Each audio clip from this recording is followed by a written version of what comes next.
na sua sinagoga, cuspirão nele, o matarão, mas no terceiro dia ele vai ressuscitar. E então havia nesse período, durante os 3 anos e meio do ministério de Jesus sobre a terra, 3 grupos que mais perseguiam ao Senhor: os fariseus, os sacerdotes e os saduceus. Quem é os fariseus, pastor Wellington? Os fariseus eram conhecidos como os teólogos daquela época.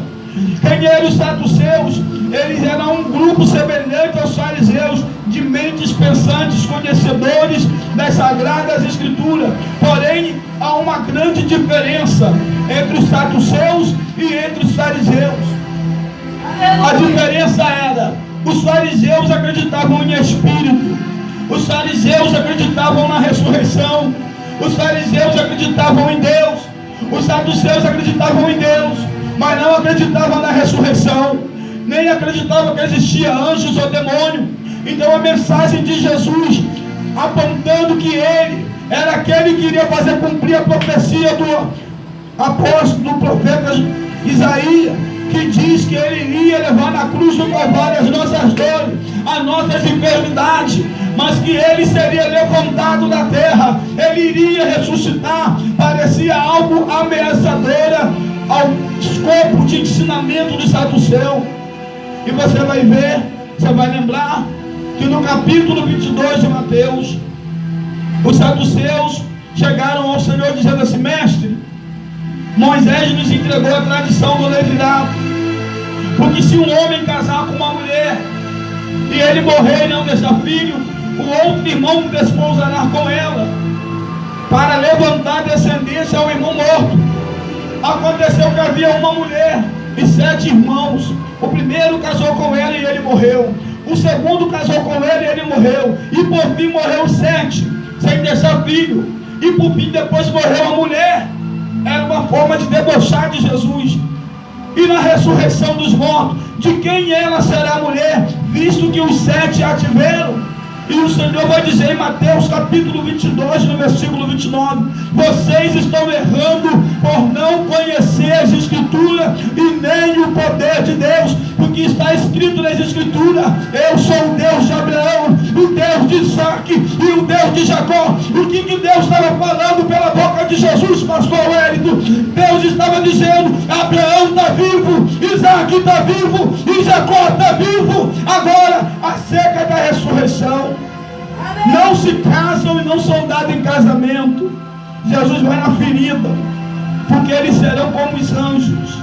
E se tinha 2 coisas que os saduceus não acreditavam, era na ressurreição e em anjos ou em espírito. E eles contaram essa história para tentar pegar Jesus.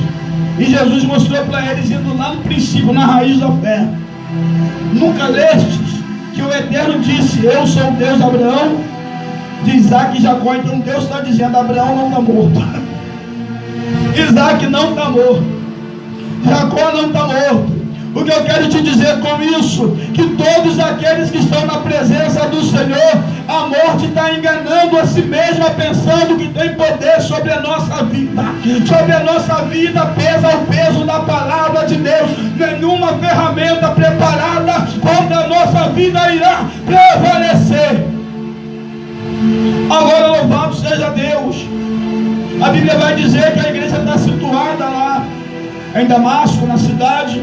Saulo está saindo de Jerusalém, e enquanto ele está chegando, um jovem cheio do Espírito Santo, cujo nome é Estevão. A Bíblia vai dizer que Estevão, cheio de fé e de poder, fazia prodígios e grandes sinais entre o povo. Atos capítulo 6, versículo 8. E levantaram-se alguns que eram da sinagoga, chamada dos libertinos, e dos sirineus, e dos alexandrinos, e dos que eram da Cilícia e da Ásia, e disputavam com Estevão, ou seja, eles discutiam com Estevão. Louvado seja Deus.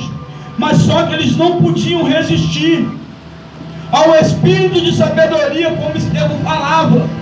Você não precisa hoje, louvado seja Deus, é até necessário, mas se você não tem condição, quem vai te dar sabedoria é o Espírito Santo.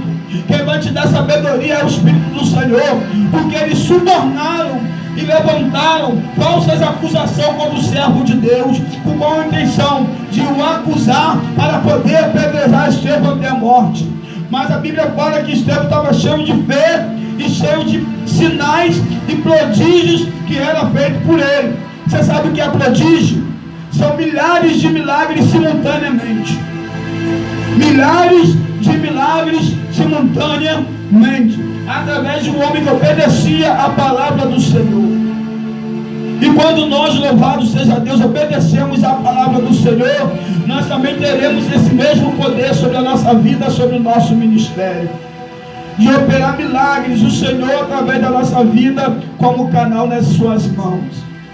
A diferença é que o peso da palavra de Deus, quando é acompanhada com milagres ou com sabedoria, levanta a diversidade de pessoas que vão contra o ministério, o peso da tua chamada. Os sirineus, os libertinos, os alexandrinos eram pregadores dentro de sinagoga. Já viu a guerra que está hoje, igreja contra igreja? Vem para cá que aqui tem mais poder. Vem para cá que aqui está melhor. Vem para cá que aqui está assim assado. Mas o Senhor diz lá na carta de Apocalipse: eis que eu estou à porta e bato. Porque a igreja de Laodiceia era bonita. A igreja de Laodiceia tinha brindete na porta. A igreja de Laodiceia tinha ar-condicionado. A igreja de Laodiceia, creio eu, que o bebedouro tinha água, suco e refrigerante. A igreja de Laodiceia tinha de tudo, mas não tinha a presença do Senhor lá dentro. A Bíblia diz que o sacerdote tinha o templo de Salomão. O capítulo 5 de João diz que tinha uma festa onde? Em Jerusalém. Jesus subiu para o templo. Quem era Jesus? Deus conosco. Ou seja, dentro do templo tinha tudo, mas Jesus estava onde? Estava lá fora. Tem lugares que tem tudo, mas não tem a presença. O que faz a diferença na nossa vida, no nosso ministério, é a presença. E eles não podiam com Estevão, missionário, porque o Espírito Santo deu sabedoria para ele. E eles então subornaram alguns homens mentirosos e os levaram, na maioria, você arrasta quem não quer ir para outro lugar, e levaram Estevão contra a sua vontade até o tribunal. E começaram: olha, esse homem está pecando um pecado de heresia.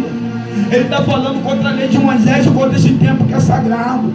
E o sumo sacerdote diz no capítulo 7, versículo 1: porventura é isto assim? Ou seja, tem gente que tem inveja do teu ministério e vai inventar calúnia da tua vida.